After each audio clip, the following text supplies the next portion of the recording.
This is Amateur Faith Night, a podcast where real-life friends talk about real-life religion, where questions are encouraged, doubt is talked about, and following Jesus is our main priority.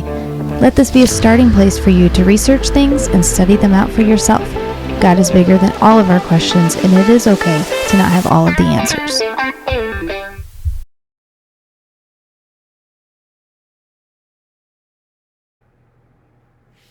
Everybody think about that. Boy, everybody's getting sober. It gets even better here. You know, you better be thankful for where you are. There are some, and I think Bishop could concur with me on this, but I've been around this thing for a long time, and there are some hard men out there.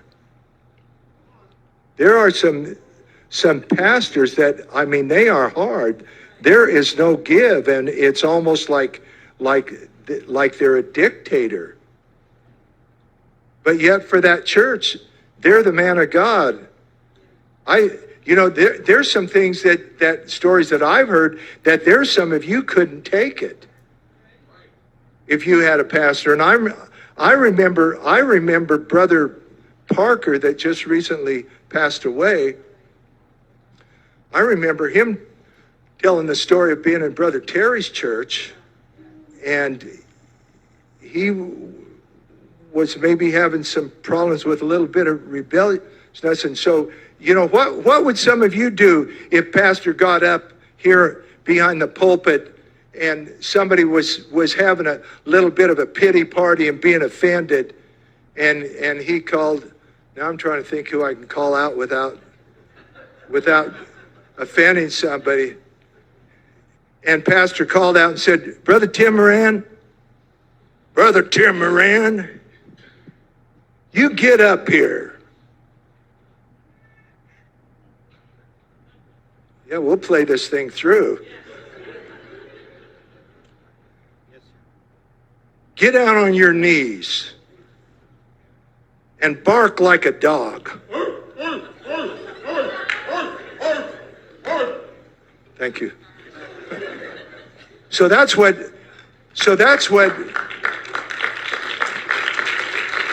Thank you, Pastor. So that's a reaction that we should have. Brother Terry, and I don't know as if Brother Terry was a hard man. I think he could have been hard in some ways, but you know, how many of you would stand if that happened to you in the middle of church? You know, there's some who's you. Thanks. Isn't that messed up? Isn't that messed up? So, I didn't hear anything about God or Jesus in, what was that, 4 minutes? Right. And I went to a church. Kelly and I went to a church for a brief period of time. Well, you didn't want the standing up. It was in the way. I'll just throw it off the table next time. Sorry. Kelly and I tried. We left one church for distance. Basically, it got too hard to go that far. Anyway, we were trying churches out before we found the one that we came here. I think we've talked about this before. I don't know if it's been on the podcast, but the pastor there, or this guy's talking about he was a hard man or something like that. If you don't have love and you're not showing the qualities of God, then I don't understand how you would be a good representation of God, I guess. And so the pastor that we were at that church, we just didn't feel it. Wasn't the presence of God there. Didn't feel like he was being led by God. It felt like a college theology class, and which was fine. He's a super smart guy, and I did learn some stuff, but there was no God in it. So when he's like, you don't have to be, or you can be a hard man, or whatever the hell he was talking about. Yeah, oh my gosh, between Gary's mouth and Jeremy's water bottle, I don't know. We're a hot mess. I was confused about that. Anyway, well, yeah, that, and he said it's not predicated on if the pastor's a nice guy, but wouldn't that be I don't know, fruit of the spirit a little bit? Well, my whole thing is he must be considered a hard pastor because he's trying to say, I could be harder. I could be like these other pastors. Oh, yeah, I can see that. And he's trying to show pastoral authority over his congregation by getting a man to come up there, get on his knees, and bark like a dog. Okay, but can we discuss the fact that this man literally gave him a hug and said thank you after that? Yeah, it was weird. Right? Mm-hmm. What's the syndrome like where a kidnapper becomes Stockholm syndrome. Stockholm Yeah, syndrome. Yep. a kidnapper becomes attached to their Yeah. or a kidnapped person becomes attached to their kidnappers. Yeah. Right. And again, like you said, what does that have to do with Christ? I didn't hear anything about him in there. Right? Maybe he got to the point eventually. I don't know. Did you guys watch further? There was only the clip that we okay. watched. I think there was a little bit more to it. Yeah. Well, most pastors will tie a story into something, some kind of teaching out of the Bible, whatever. If they're working on a verse or a parable or whatever it is, it usually circles back to Jesus and God. Yeah. I don't know. Usually- Go ahead. Well, I was going to say the next little bit of that, he said that somebody was in hell. Like a person, like somebody that they that's knew. right. And he goes, yeah, you know where he is? He's in hell. Wow. And I'm like, I don't really feel like you have that authority. Yeah. Interesting. Yeah. We should have had him on the podcast when we were going over that. Yeah. Yeah. Maybe he would have some insight about hell. Maybe there's a verse where he sits on the great white throne judgment with Jesus. Yeah. Yeah. Okay. What? Well, he's declaring that they're unrighteous, so they're going to go to hell. Well, right. That's what I'm saying. Yeah, I know. I got But you I now. believe this But- is the same. I believe this is the same church and pastor. I could be wrong on this, but same church and pastor who dictates what kind of underwear the congregation wears. No, I think that's, well, I mean, maybe he does, but I think you're thinking of somebody different. But I don't know. He might. I don't know. Are we talking boxers and briefs or just colors? Is he picking everything out for him? Well, I know there was an issue with because I believe they have a school, and the students. I have no idea. Yeah. I don't know. So what was his point too about even if a pastor's hard, why making the guy come up and bark like a dog on his knees? Just to What show was the he point? Was can, it- I guess. that was I mean, dumb. right. Yeah. Sorry. So I've said two really rough words tonight, and it's only going to get better. Because this isn't coffee. I'm just kidding. Oh my God. So Jeremy, actually, I kind of wanted to show that video clip because it's so messed up. And we haven't really done our like dumb preachers in a while. Well, he's a dumb preacher. Yeah. Which people get offended when we call people dumb or idiotic or whatever. So, I We mean, should if come you up want with to defend that guy, I mean, by all means, but absolutely he's not for me. misled. I mean, that is narcissistic. That's pretty bad. That's messed up. That's one of the, honestly, I mean, because you guys have had ties to a lot of the other clips just because they were UPC. Was that guy UPC? I think he is. It's an offshoot of. Yeah. Okay, because to me, I know those kind of hit home more to you guys, and I think some of the stuff that you guys have shown me has been pretty bad, but to me, I think that's the worst one I've seen. It's bad. I don't know that Baptist minister that said autistic kids were demon possessed. That was a little. Did we talk about that one here? Yeah. We did. We did It's briefly. been a long Okay, time and- ago. Yeah, that was a long time ago. Yeah, and then Kenneth Copeland, we've done him a couple of times. Right? Yeah, that's Yeah, he's we pretty did. bad. Okay, Yeah, maybe he's that's a bad. tie. He's I bad don't too. know. Yeah, but I got a lot of good feedback too when you guys weren't here with the episode I did with Kelly. Maybe you should just keep doing it. No. Yeah, I mean, we could disappear again I for a mean- while. We could splice. I'm just throwing that out there. Well, that's good. Yeah. No, she did really good. She was so nervous. You know how she is. I know. But she did really good. she- I got How- a lot. how I is did she? get a lot of good feedback. How is she, Gary? Oh, she's wonderful. But seriously, everybody now has seen Kelly and they know that she really is. Yeah, She's a good person. Yeah. Anywho, Easter's coming up, and we want to talk about Easter. Easter The cross. and the cross. Specifically, the cross and the resurrection. I think I've been just like meditating and thinking about this, just because Easter is coming up.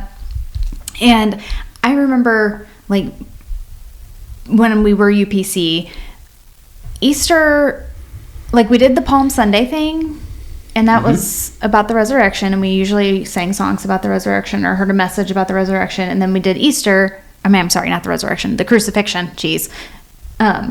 We heard stuff about the crucifixion, Palm Sunday, leading up into that. But then on Easter, we did hear all about the resurrection, not so much about the work of the cross, but just the resurrection, which is amazing, and that's what Easter is about. But after that, it was just like leading up to Pentecost Sunday, and then the rest of the year was Acts 2:38. There wasn't really anything in between. And I feel like I remember at our church now, we have this, I think it's on Good Friday.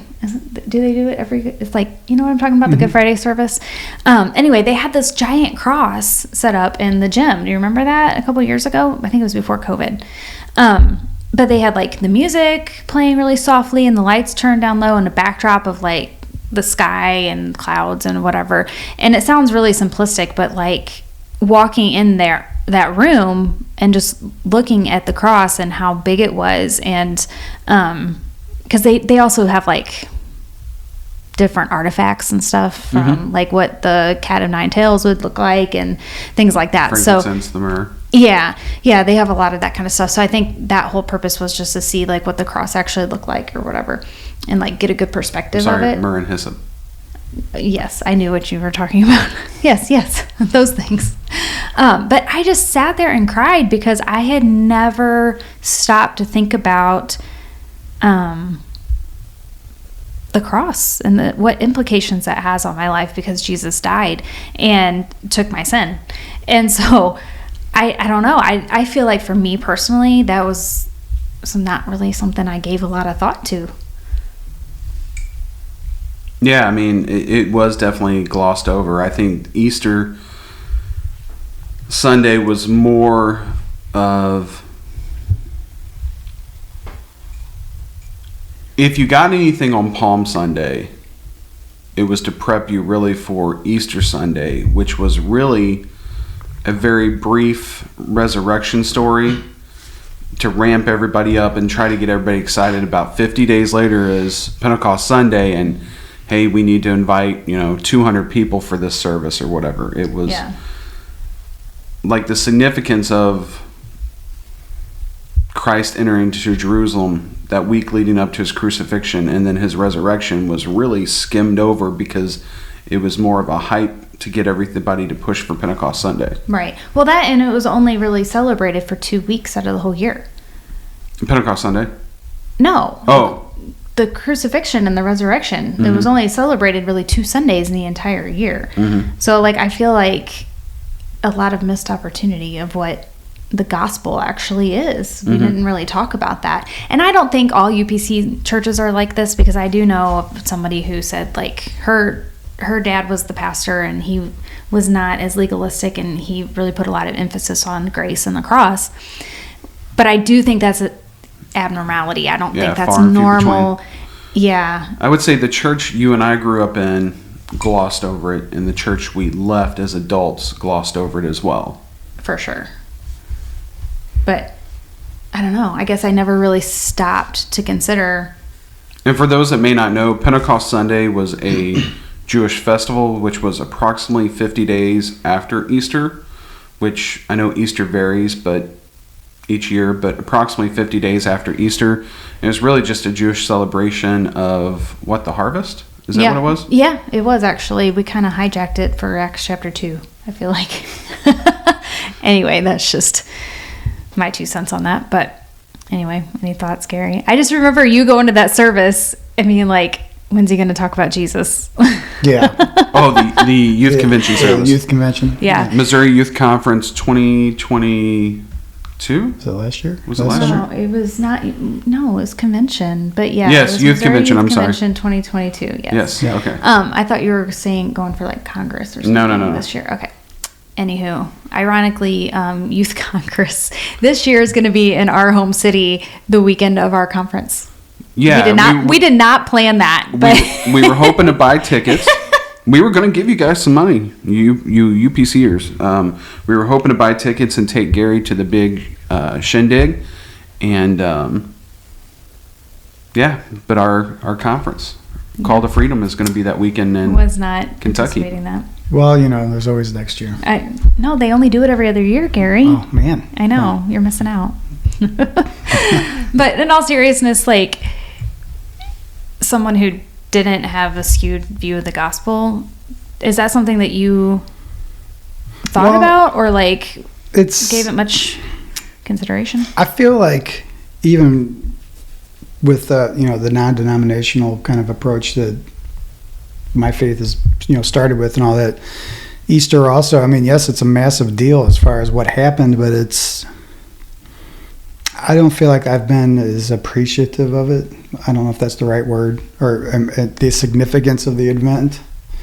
Like, I understand everything that went on, and I understand, the resurrection and all that, and you think about it, but I think it's just almost kind of like what you described. It's not glossing over, but it's like, oh yeah, everybody knows that he died, and you just get to the part of, you focus on, he died for our sins. It's easy to not want to think about, especially after watching like The Passion of the Christ or something. Oh my gosh, right? And it may be why I don't think about it a lot, because I've only watched that movie twice, and both times it's traumatic, because it makes you realize, like, yeah, that's probably pretty much. I think that's why there was such a backlash against it. That movie was preached against at my last church. We weren't allowed to watch it, so as soon as we left, that's what we did. Well, you and I had already seen it. No, not until after we left. No, you and I went with some friends. Oh, that's right. We did. We were heathens.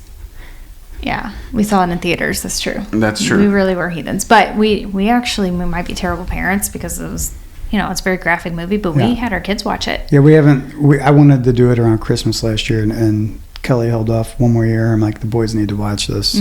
But I think that stuck with me somehow, because I just, I don't know. It's horrible to say. I don't like to think about it, because that was brutal what he did for us. And obviously the people that made that movie put thought and research into it. Like, that was probably the most realistic thing of what would happen to a human body if those methods were used. Yeah. So it was pretty, I think, like I said, I just got to the point of, okay, I remember that, but you just kind of skip past all that, and it's like, okay. And I guess it's easy to do because, life happens, but I do feel like,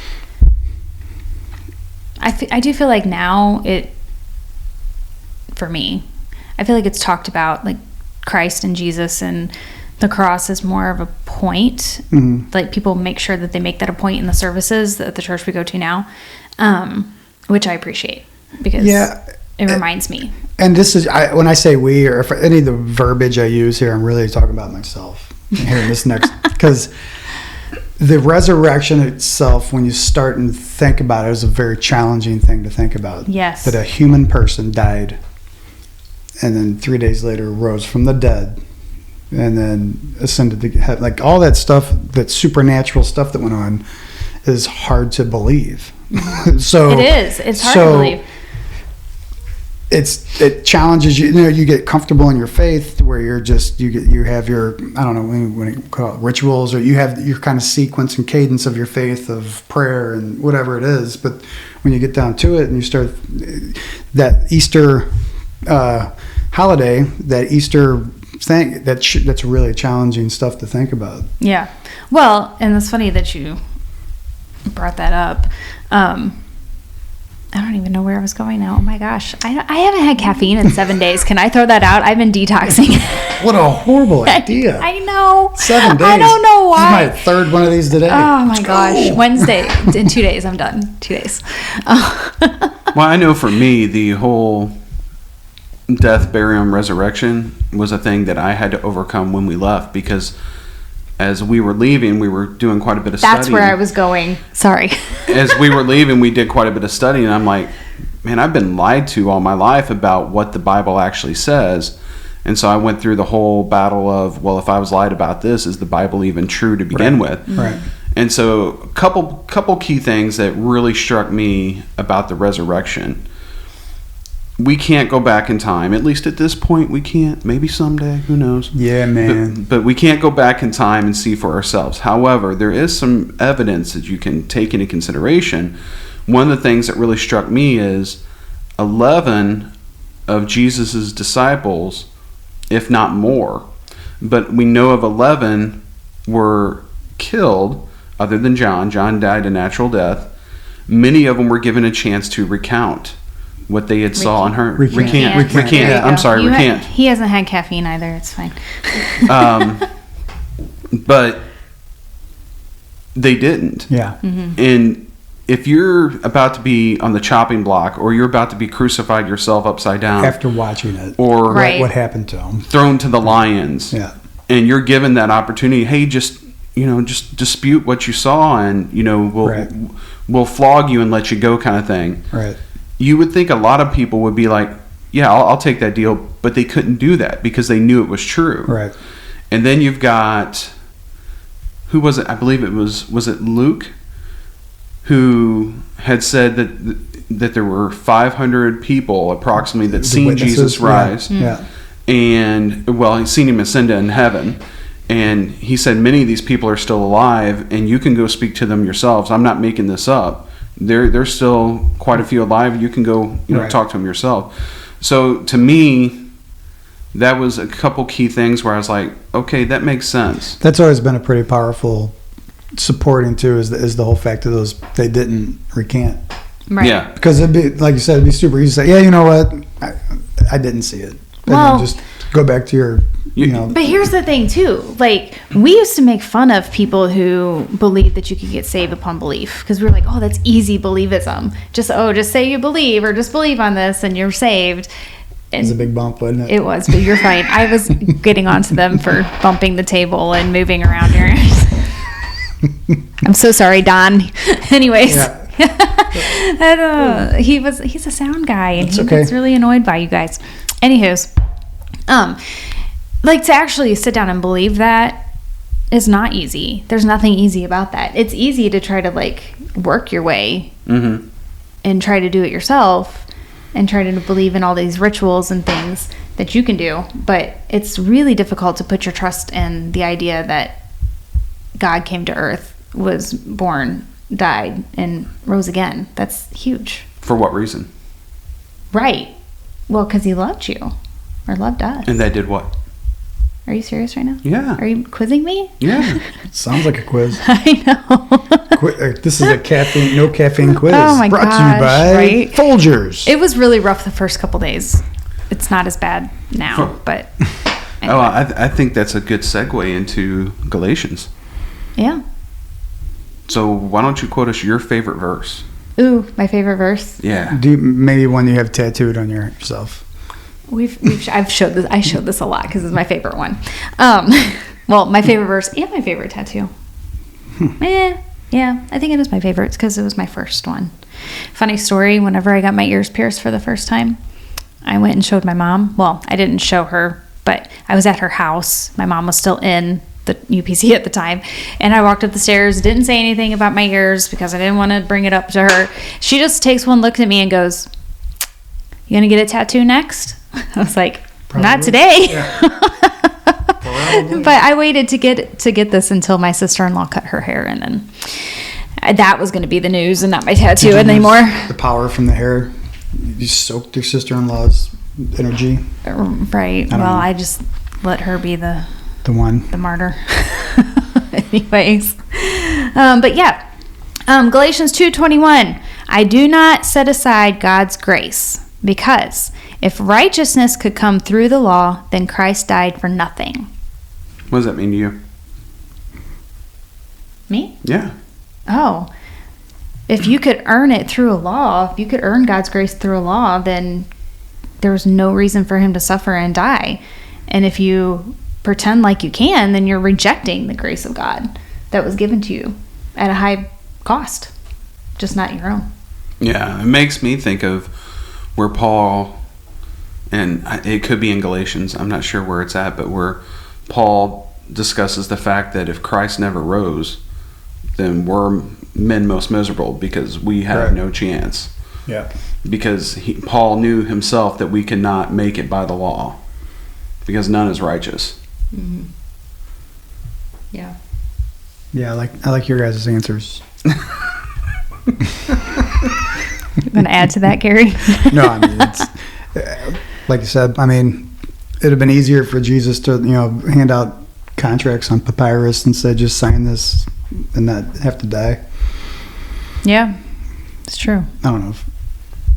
It seems like there could have been a different way if you were God of the universe. Yeah, but it wouldn't have been as inspirational. It's true. There's a purpose behind it all. Well, I mean, I think the theme or the thesis of Galatians is really that verse. For example, if you look through chapter 2 specifically, Paul is going through the doctrine of justification by faith. For example, if we go back to verse 15, he says, "We ourselves are Jews by birth and not Gentile sinners. Yet we know that a person is not justified by works of the law, but through faith in Jesus Christ. So we also have believed in Christ Jesus in order to be justified by faith in Christ and not by the works of the law. Because by the works of the law no one will be justified. But if in our endeavor to be justified in Christ we were found to be sinners, is Christ then a servant of sin? Certainly not. For if I rebuild what I tore down, I prove myself to be a transgressor. For through the law I died to the law, so that I might live to God. I have been crucified with Christ. It is no longer I who live, but Christ who lives in me." To me, that's pretty crazy in the fact that he's going back. Of course, think about Paul. He was definitely a strict Jew up into his conversion, to the point where he was killing fellow Jewish Christians. And right there he's saying, I know that I can't be saved by the law of Moses or the law of our forefathers, because no one is able to live up to that. Only one did it, and that was Christ. If I fall back to that, where he's talking about if I rebuild what I tore down, it's still folly. If he goes back to the law, try to live himself by that, it's still folly, because it's going to break down in time anyway. Yeah, because it's sorry. That we're eternal. We were designed and created as eternal beings, and all that the law and any other method to help us understand that wouldn't have worked. The only way for it to work was for God to come to earth, have the physical corporal stuff that we deal with, this carnal thing, be sacrificed and take our sins, just to show us and demonstrate that, listen, all of this stuff, more tapping, all of this stuff goes away. Tappy. No, like all the touchies, all this stuff, it's going to vanish. It's going to turn to dust. Bodies, wood, whatever it is. But the point of it all is, you have an eternal fate. And that's kind of what, that's why Jesus did that. And why God did it. It was to make the point. Right. I will point out, though, that before we started recording, you said, I don't really do that with my hands. That was for... Okay, just saying. You were just trying to point out what I do. And I didn't say anything. I just nodded and smiled. Yeah. And You let did it go. have a little smirk on your face. Okay. Well, anyway, I wanted to discuss that because I know I was convicted. That I should have been. I know. Weren't those charges dropped? Because Christ died. Okay. There you go. She still got her ankle bracelet. Yeah. Yeah. Is that noises? All right. Yeah. But no, seriously, I felt bad and I felt guilty after we left because of how much effort I had put into something that had already been done. Yeah, and that whole line where Paul says, "I'm dead to the law," that says a lot. Mm-hmm. That says a lot. Basically, in modern day English, he'd be like, "Screw off, law." I don't really. Yeah, I think so. That's like the Message 3.0. I mean, seriously though, he did start out in Galatians chapter 3. Oh, foolish Galatians, who hath bewitched you? I mean, he had some pretty harsh words. Yeah, in today's language, that'd be. Don't even say. I thought about it. I saw you open your mouth and take a breath. I'm really glad that you didn't. Thank you. Sometimes these guys make it hard for me to edit. It's true. You guys would love to see the cutting room floor. Because I'm dead to the law.